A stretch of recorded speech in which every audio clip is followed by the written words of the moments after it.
Gracias, Padre, gracias te damos, Señor. Gracias por tu amor, tu misericordia. Gracias por el Hijo, gracias por el Verbo, gracias por el Logos encarnado, Señor. Yo te pido que hoy día abras nuestros ojos. Yo te pido que tu palabra, Señor, pueda hacerse vida. Nuestro espíritu se haga uno con tu espíritu.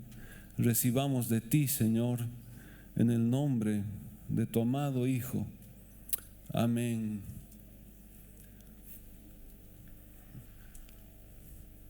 Juan 1. En el principio era el Verbo, y el Verbo era con Dios, y el Verbo era Dios. ¿Podemos leer juntos ahora? 2, 3. En el principio era el Verbo, y el Verbo era con Dios, y el Verbo era Dios. Son 3 frases, y en las 3 está la palabra verbo. Verbo en el griego es logos. Verbo es la manifestación suprema de Dios. Amén.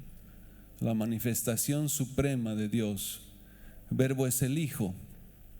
Verbo representa a Jesucristo. Y cuando hablamos de logos, en el griego logos es palabra. Y aquí verbo es la palabra viviente de Dios. Amén. ¿Qué es verbo? La palabra viviente de Dios. Para algunos griegos, logos significa que es un principio. El logos es un principio que controla todo el universo, o es un principio del cual se genera toda la naturaleza. El significado de la palabra logos es tremendo. En la Biblia textual habla, en el principio era el logos, y el logos estaba ante Dios, y Dios era el logos. Perdón, he leído mal. No dice en el principio, dice en principio era el logos.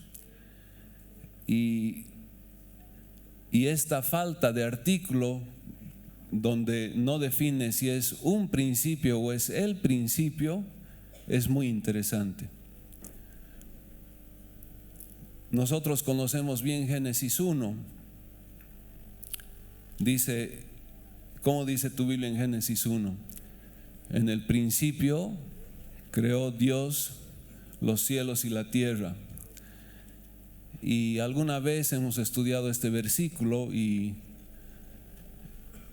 la verdadera o el verdadero orden o la traducción que representa más este versículo es que Dios no esté después de la palabra principio. Amén. Entonces, si vemos Génesis 1 y dice en el principio creó Dios, Dios no tiene principio ni tiene fin. Una mejor interpretación del versículo es decir Dios y un espacio de tiempo. ¿Qué quiere decir? Que Dios ya existía, Dios era, y después viene en el principio. Amén. ¿Me siguen? ¿Sí? Ahora Juan utiliza el mismo comienzo y dice en el principio era el Verbo. Y aquí la palabra era es exactamente el mismo verbo el cual describe la existencia de Dios. Es una existencia atemporal, o sea, no tiene origen. ¿Qué quiere decir? Que este principio, sea cual fuera, del cual está hablando Juan, el verbo ya existía. Amén. Es exactamente igual a la existencia de Dios. No ha sido creado, no ha sido hecho, no ha llegado a ser, sino que ya era, ya estaba, ya existía. No importa cómo quieras interpretar este principio. En Colosenses 1:16 hay una descripción muy interesante de la creación. Se los voy a leer. El versículo dice: porque en Él, se está refiriendo al Hijo, a Jesucristo, porque en Él fueron creadas todas las cosas, las que hay en los cielos y las que hay en la tierra, visibles e invisibles, sean tronos, sean dominios, sean principados, sean potestades, todo fue creado por medio de Él y para Él. Habla de una creación visible y de una creación invisible. La creación que se describe en Génesis 1 es la visible, pero la creación invisible ha sido antes que la visible. Entonces, lo que describe en Colosenses puede haber sido antes que Génesis 1:1, o que haya incluido a Génesis 1:1. De todas maneras, para nosotros aquí lo importante es que cuando está hablando de en el principio era el verbo, quiere decir que el verbo ya era. No importa de qué principio está hablando. Amén. La palabra verbo es la expresión divina, es Cristo, es la suprema y eterna expresión de Dios. El logos es la palabra viviente, es el mismo significado. Y cuando leemos Dios habló y fue hecho, estamos hablando de este logos, de su palabra viviente. Y en Colosenses dice: por Él y para Él fueron creadas todas las cosas. Hay una relación muy cercana entre la creación y el verbo, el logos, el Hijo. En el principio era el verbo. Este era es lo que decimos, es un verbo imperfecto de ser, porque describe una existencia continua. No es una existencia previa, no depende del tiempo. Es la palabra griega eimi, era el verbo, ya existía. Y miren la diferencia. Si leemos el versículo 14 en Juan, dice: y aquel verbo fue hecho carne. Ese fue hecho llegó a ser. Y este llegó a ser no es el mismo verbo que está en el principio. Este llegó a ser es otra palabra griega. En español para nosotros es el mismo verbo. Llegó a ser o era, está describiendo el verbo ser. Pero este llegó a ser es una palabra griega que es ginomai, que es diferente, porque este llegó a ser tiene un inicio. Llegó a ser es que ha sido creado. O se puede determinar perfectamente el tiempo donde ha llegado a ser, donde ha sido transformado, creado. Un ejemplo bien lindo de esto es que cuando los fariseos hablaban con Jesús, le decían: ¿tú eres antes que Abraham? Abraham es nuestro padre. Y Jesús les respondió: antes que Abraham fuese, antes que Abraham llegara a ser, antes que Abraham existiese, ¿qué les dijo? Yo soy. Aquí está la gran diferencia. Antes que Abraham llegara a ser, antes que Abraham ginomai, yo emi. Amén. Yo soy. ¿Qué quiere decir? Que Él no ha sido creado por nadie. Él ha existido por siempre. Y Abraham ha llegado a ser, ha sido una creación. ¿Ven la diferencia? Amén. La primera frase es: en el principio era el verbo. La segunda frase es: el verbo era con Dios. Y el verbo era con Dios. Este era es el mismo verbo imperfecto, pero aquí es muy interesante la palabra con. La palabra con no significa que estaba acompañando o que había un acompañamiento por mutua necesidad. Ese con significa una intimidad, algo muy cercano. Este con significa que tenía dirección, proximidad y posición. El verbo era con Dios. Aquí Dios representa al Padre. Entonces el Hijo tenía una proximidad, una posición y una dirección hacia el Padre. Y el verbo era con Dios. Amén. La tercera frase: y el verbo era Dios. Aquí atribuye todas las particularidades de la deidad al verbo, al Hijo, al Logos. El Logos era Dios. No quiere decir y el Logos era el Padre. Aquí Dios no se refiere al Padre, se refiere a que tiene todos los atributos de la deidad. Y el Logos era Dios. Estas tres frases describen la naturaleza del verbo. Estamos estudiando Juan porque Juan es un evangelio que describe a Jesús como el Hijo de Dios. Y vamos a trazar una línea desde el inicio y vamos a pasar por la encarnación de este verbo y vamos a ver un ejemplo más adelante de lo que ha pasado cuando se ha vuelto carne. Este es en el principio. Juan describe el principio y estamos analizando cómo era en el principio. El versículo 2 dice: este era en el principio con Dios. Y la Biblia, cuando repite una idea, no es una vana repetición, es que está reforzando la idea o está utilizando esta frase para introducir otra. Amén. Entonces el versículo 2 dice: este era en el principio con Dios. Está repitiendo la primera y segunda frase del versículo 1. Pero ¿para qué está repitiendo esta idea? Para introducir el versículo 3. ¿Qué dice el versículo 3? ¿Podemos leer todos?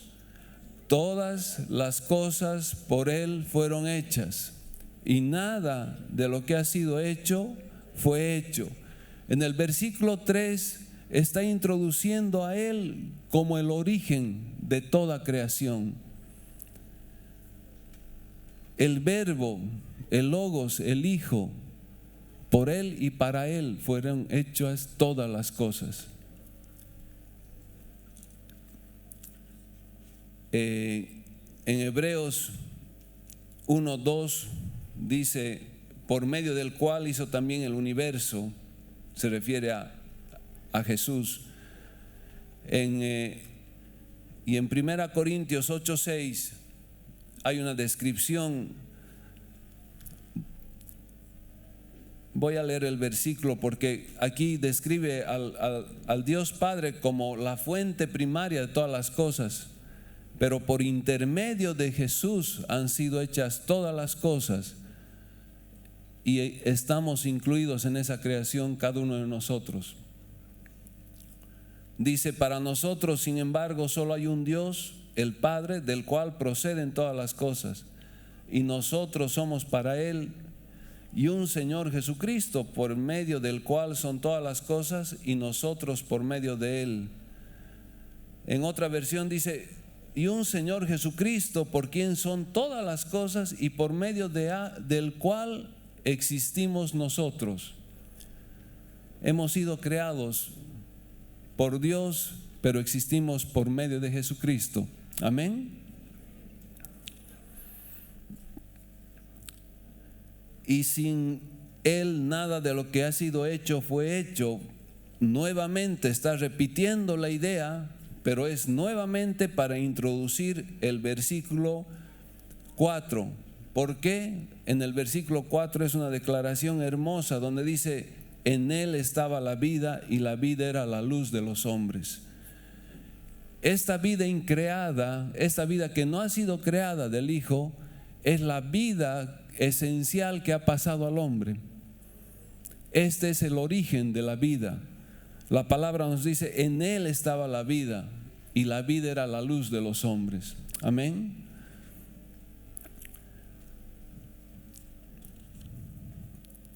El verbo, Juan habla mucho de vida y luz, y hemos estado hablando mucho de la luz, pero espiritualmente no hay luz si no tenemos la vida de Cristo. Amén.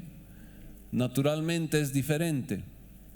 En la creación natural ha sido primero hecha la luz y después ha venido la vida, pero espiritualmente es primero la vida del verbo, del Hijo, y después viene la luz a nuestras vidas.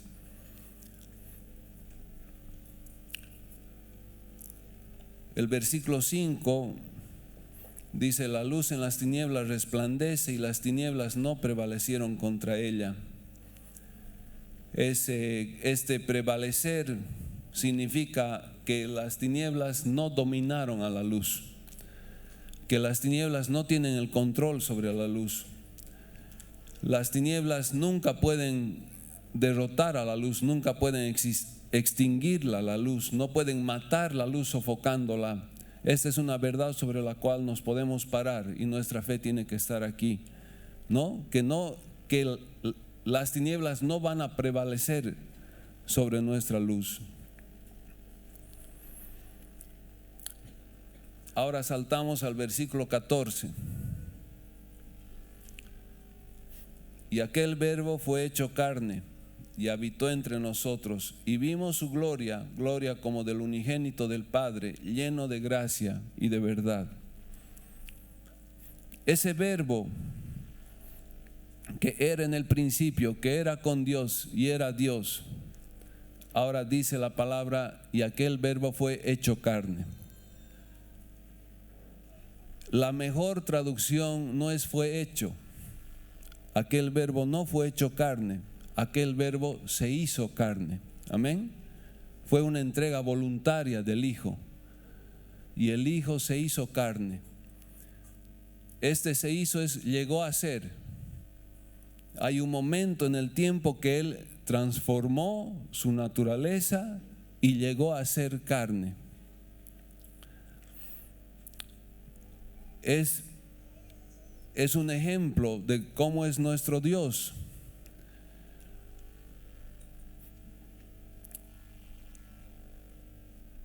¿Qué pasó con las criaturas celestiales que Dios hizo? ¿Qué pasó cuando una criatura que adoraba a Dios quiso tener esa adoración que no le correspondía?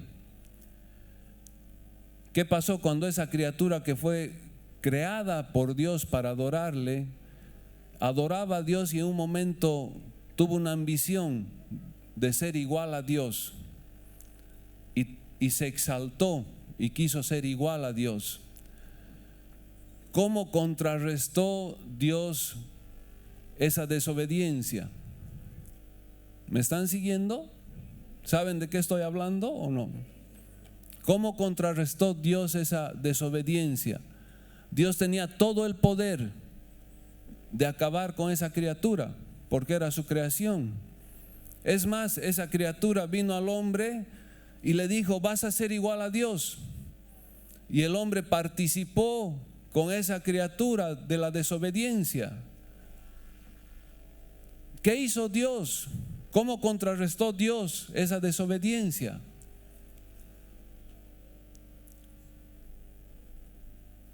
Dios se hizo criatura. Dios se humilló y se hizo criatura. Ese es el corazón de nuestro Padre. Dios tenía todo el poder para acabar con esa rebelión, con esa desobediencia, y no acabó con ellos. Más bien Dios se humilló y se hizo criatura. El verbo es Dios. El verbo es igual a Dios. El verbo es el Hijo. El verbo se hizo carne. Amén. El Verbo se hizo carne.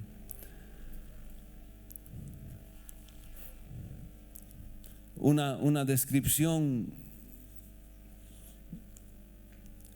de esta parte está en Filipenses. Filipenses 2.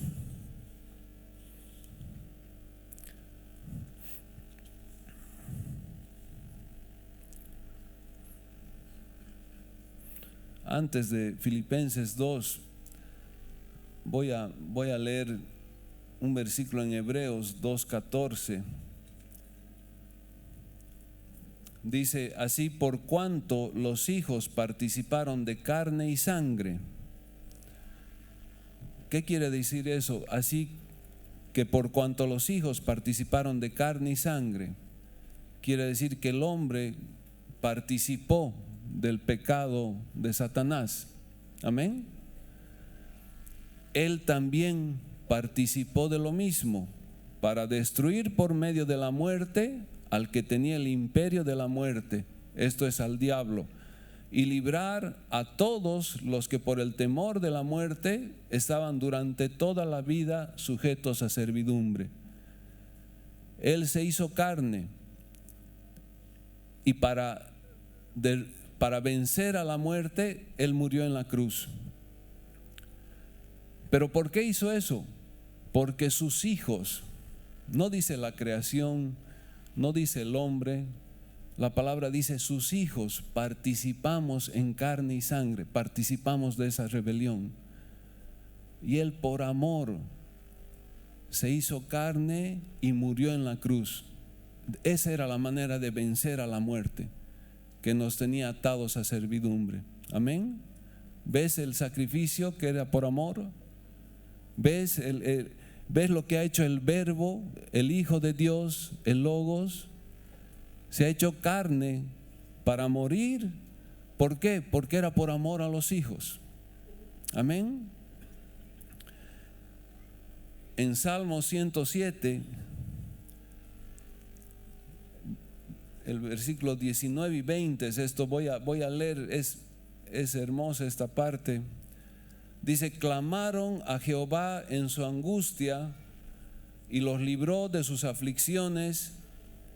Envió su palabra y los sanó y los libró de su ruina. Miren qué versículo más hermoso. Clamaron a Jehová en su angustia y los libró de sus aflicciones. ¿Cómo? Envió su palabra. Amén. Envió su palabra. Envió al Hijo, envió al Logos, los sanó y los libró de su ruina.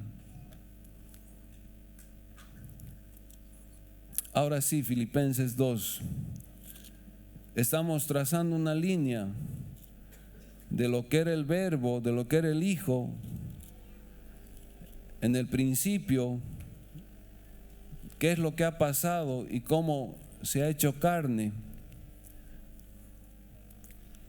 Filipenses 2:5 dice: haya pues en ustedes este sentir que hubo también en Cristo Jesús, el cual, siendo en forma de Dios, no estimó el ser igual a Dios como cosa que aferrarse, sino que se despojó a sí mismo, tomando forma de siervo, hecho semejante a los hombres, y estando en la condición de hombre se humilló a sí mismo, haciéndose obediente hasta la muerte y muerte de cruz.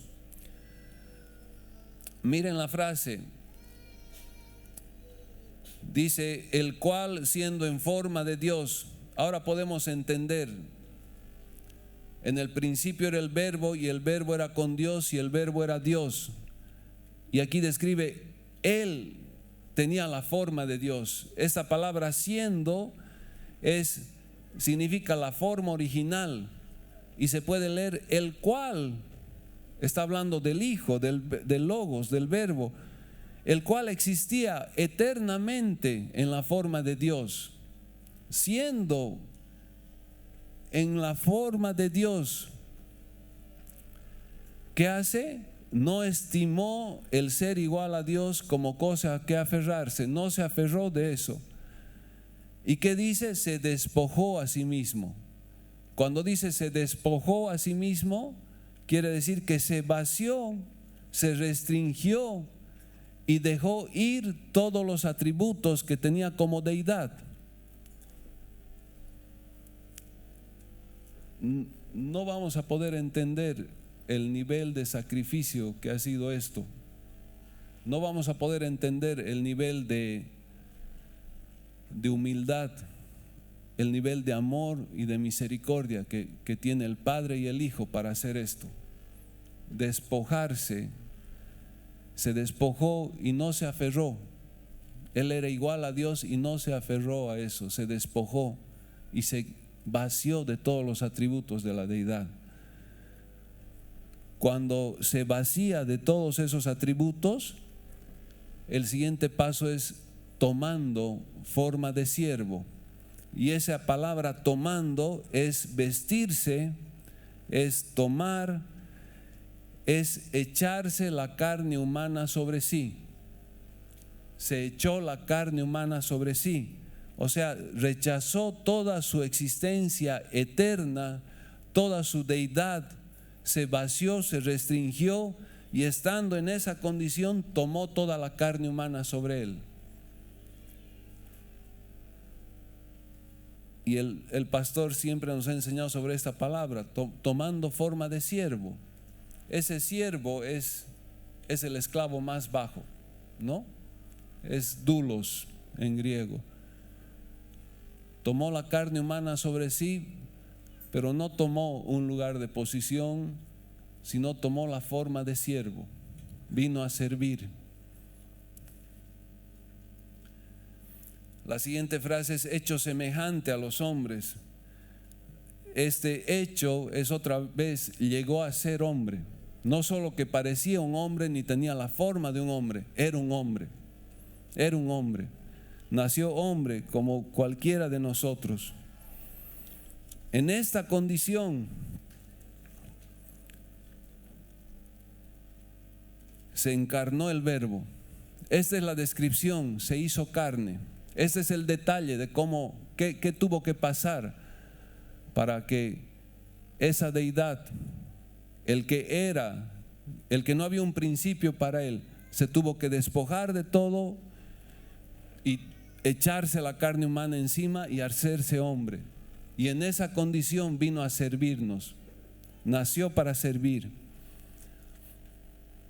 En Hebreos hay un versículo porque está hablando del sumo sacerdote, el sumo sacerdote, y dice, porque no tenemos un sumo sacerdote que no pueda compadecerse de nuestras debilidades, sino uno que fue tentado en todo según nuestra semejanza, pero sin pecado.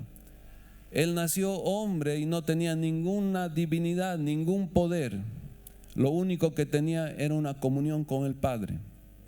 Era la única diferencia que podemos decir que Jesús tenía como cualquiera de nosotros. Amén.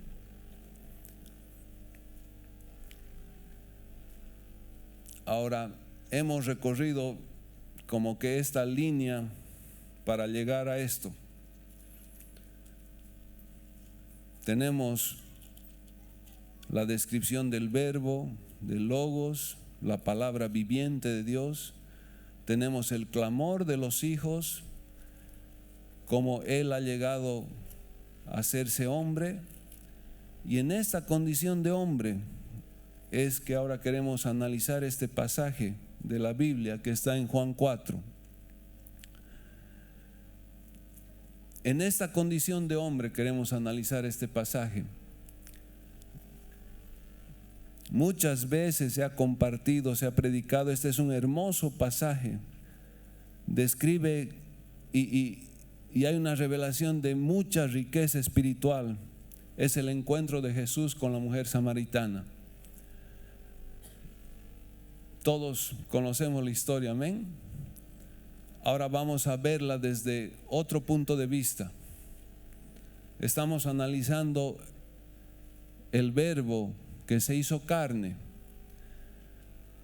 Y miren, hay un versículo que dice en el 3, podemos empezar, Y dice, salió de Judea y se fue otra vez a Galilea.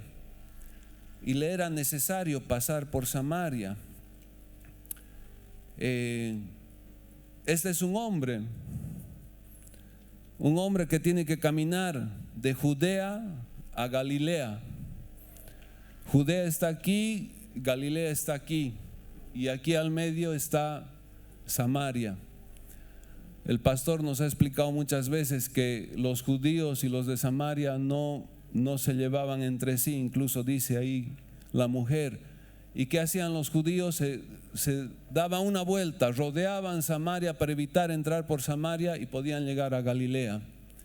Son 140 kilómetros más o menos de Judea a Galilea. Y Jesús empezó a caminar, como cualquiera de nosotros puede caminar, 140 kilómetros. Algunos. Empezó a caminar y estaba con sus discípulos. Y este hombre tenía una necesidad. ¿Cuándo han visto a un Dios que tenga una necesidad? ¿Cuándo han visto que Dios tenga necesidad? Este era un hombre, y dice la palabra, le era necesario, tenía una necesidad de pasar por Samaria. Otro punto importante que describe en el versículo 6, dice, y estaba allí el pozo de Jacob. Entonces Jesús, cansado del camino, se sentó así junto al pozo. ¿Cuándo han visto un Dios cansado?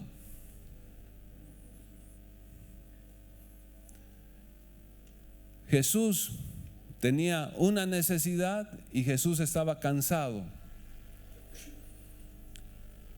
Este lugar donde llega se llama Sicar, y de Judea a Sicar parece que hay como 40 kilómetros. No vamos a ver el enfoque con el que hemos visto siempre esta parte. Vamos a ver fijándonos en el verbo hecho carne, en Jesús. Amén. Entonces Jesús salió, caminó como 40 kilómetros con sus discípulos y llegó a Sicar. Estaba necesitado de algo y estaba cansado. Esa palabra cansado incluye sediento y hambriento. Ahí ocurre un encuentro con la mujer porque sus discípulos lo dejan a él solo y se van al pueblo a comprar alimentos. Y pasa algo tremendo, hay una conversación tremenda entre él y la mujer. Y llega una parte en que él tiene una revelación a la mujer, porque la mujer le dice, en algún momento va a venir Cristo, el Mesías, y él nos va a explicar todo esto de lo que estamos hablando. ¿Y qué le responde Jesús? Yo soy el que habla contigo. Yo soy el Cristo, el Mesías, el Hijo de Dios, que va a venir a la tierra a servir al hombre y te va a explicar lo que necesites saber. Jesús le da una tremenda revelación a la mujer, pero no nos interesa aquí la mujer. ¿Quién nos interesa? Jesús. Estamos viendo desde el punto de vista de Jesús. ¿Qué pasa en ese momento? Dice que la mujer deja su cántaro y se va corriendo y lo deja solo. Y en ese momento vuelven los discípulos. ¿Con qué vuelven los discípulos? Con comida. ¿Y qué le dicen los discípulos? Rabí, come. Si él no comía, ellos no podían comer. Esa era la costumbre. ¿Y qué le responde Jesús? Yo tengo otra comida. No necesito esta comida. Yo tengo otra comida. Y él ya no estaba cansado ni necesitado. Él había satisfecho su hambre, su cansancio y su sed. Porque no acepta la comida de los discípulos y les dice, no quiero esa comida, yo tengo otra comida. ¿Y cuál era su comida? Hacer la voluntad de mi Padre y acabar con la obra que me ha mandado. Amén. ¿Quién ha alimentado a Jesús?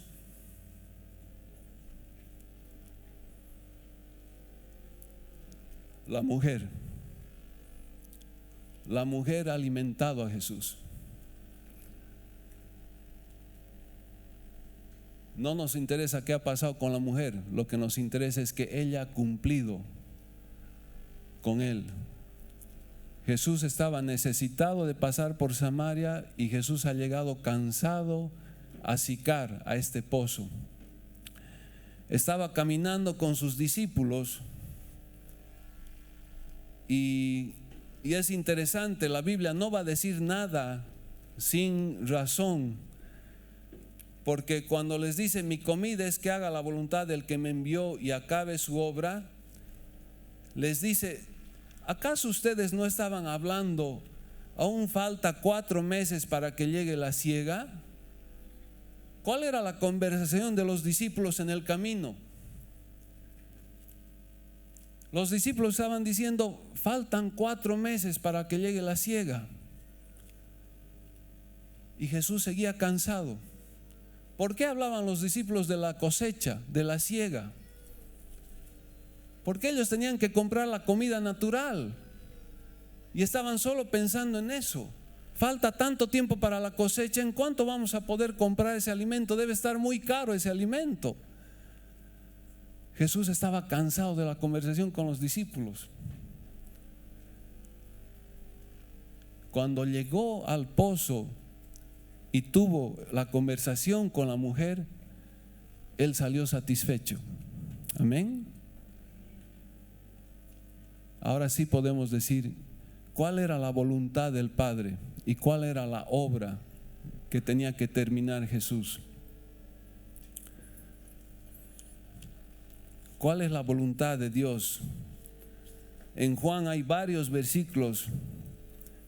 Voy a leer Juan 1:18 y vamos a descubrir, vamos a ver cuál era la voluntad de Dios y cuál era la obra que tenía que terminar Jesús.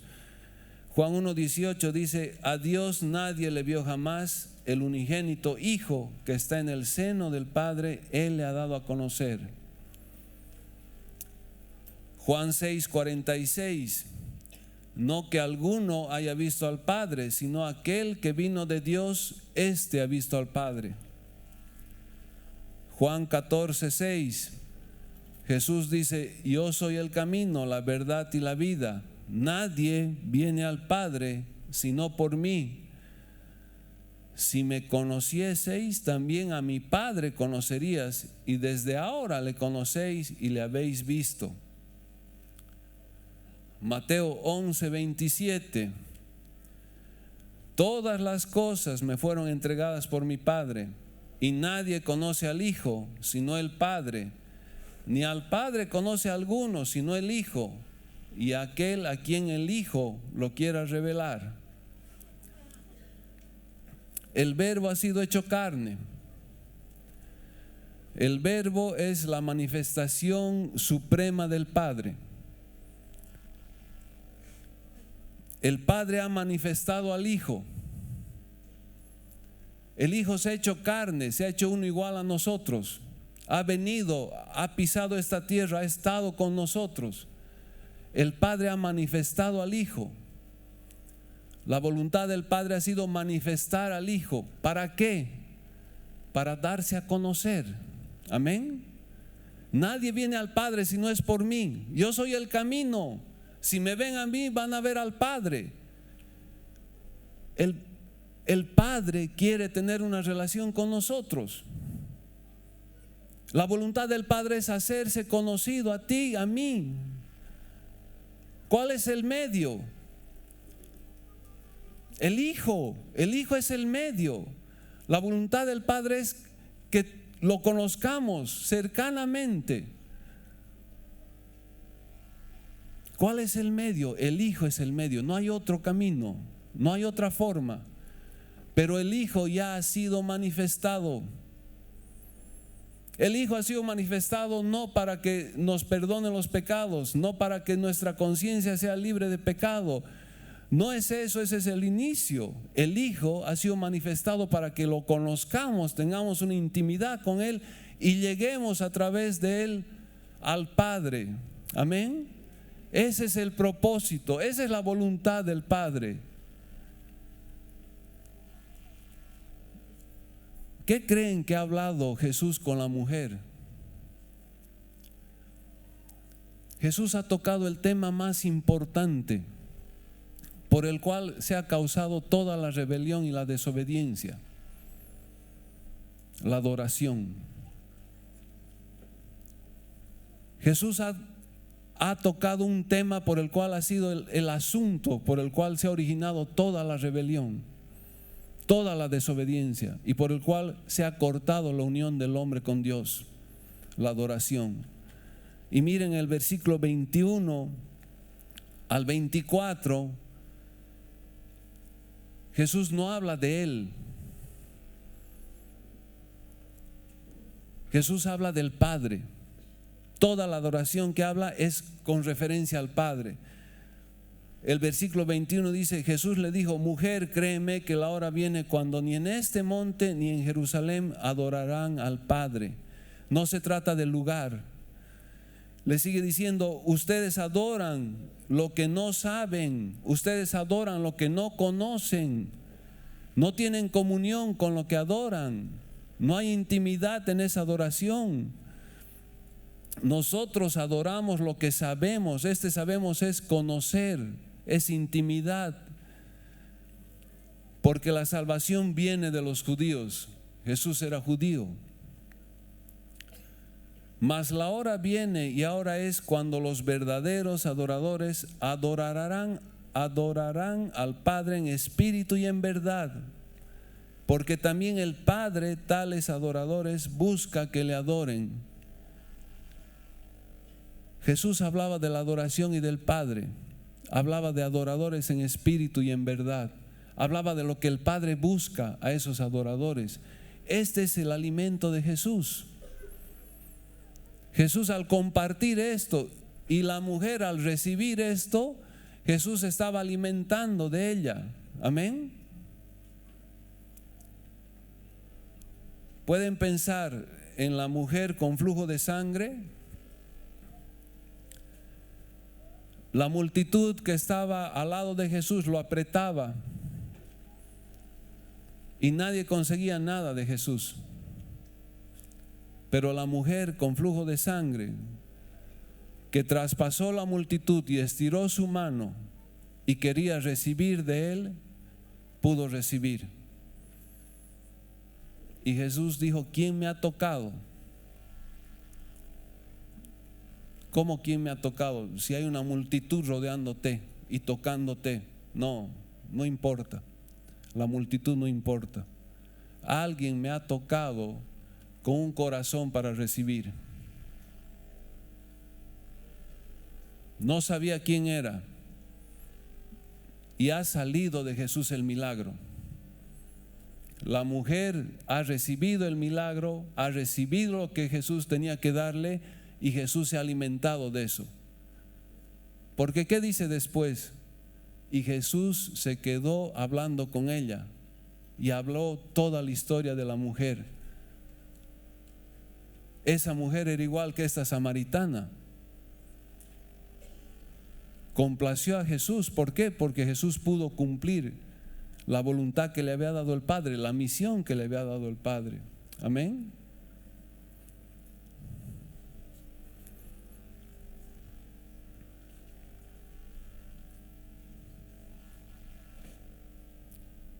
¿Qué clase de mujer era la samaritana?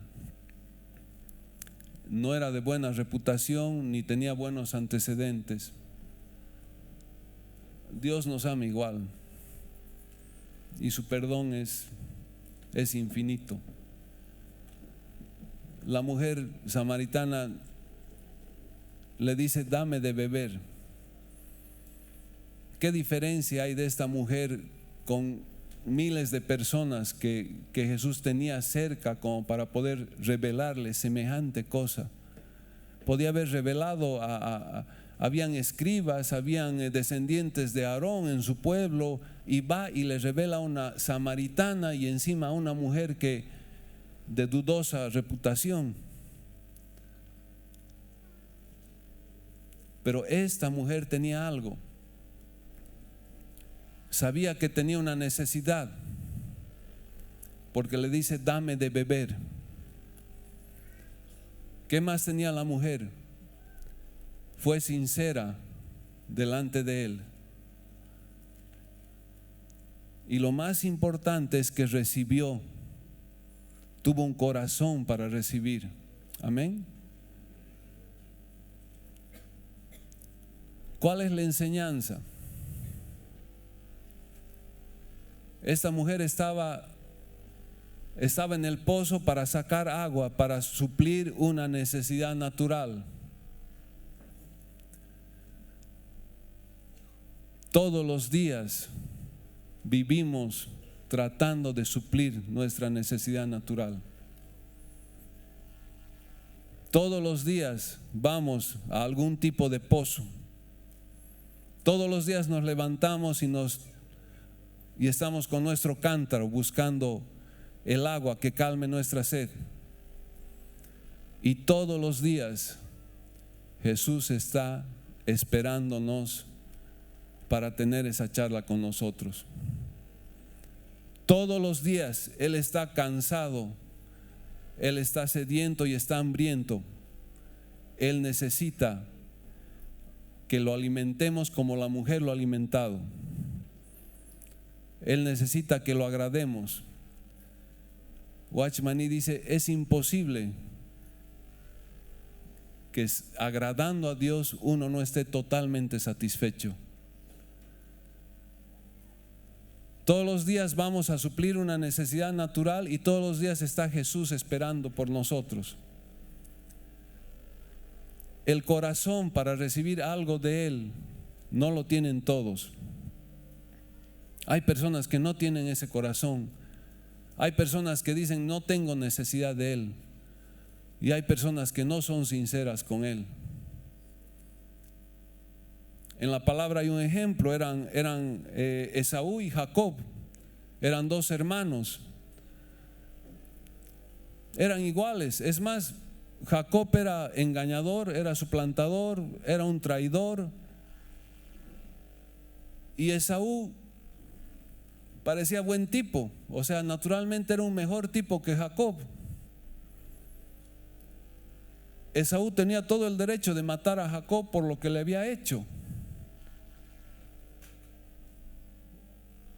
Y no lo mata, más bien llora en su hombro, dice la palabra. Y entonces uno analiza y dice: este Esaú es mejor tipo que Jacob. Este Jacob es un traidor y es un engañador. Pero Dios bendice a Jacob porque tenía un corazón abierto para recibir de Dios, y Esaú no lo tenía. Entonces, meditemos en esto. Todos los días Jesús está esperando, está sediento, está cansado, está necesitado, porque está esperando tener una comunión con nosotros. Amén. ¿Puedes darle a Jesús lo que necesita? ¿Qué tenemos que darle? Tenemos que recibir de Él, y Él va a estar satisfecho con eso. El Hijo está satisfecho con ser el camino hacia el Padre. El Hijo cumple la voluntad del Padre. Dios quiere hacerse conocido en nuestra vida. Eso solamente a través del Hijo. Amén. Amén. Gracias, Señor, te damos por tu palabra. Gracias, Padre. No permitas que vayamos cada día, Señor, con nuestro cántaro buscando el agua natural. No permitas que volvamos con nuestro cántaro lleno del pozo, Señor. Que dejemos el cántaro en el pozo, que recibamos de ti, que te demos a ti, Señor, que tengamos una comunión contigo, que podamos conocer. Jesús le dice a la samaritana: si conocieras el don de Dios, el don de Dios es Jesús. Si conocieras a mí, Señor, queremos conocerte a ti, queremos recibir de ti y queremos darte a ti. Gracias, Padre, por la vida del Hijo. Gracias por la manifestación del Hijo, Señor. Tengamos ese conocimiento del Padre a través del Hijo. Amén. Amén. Gracias.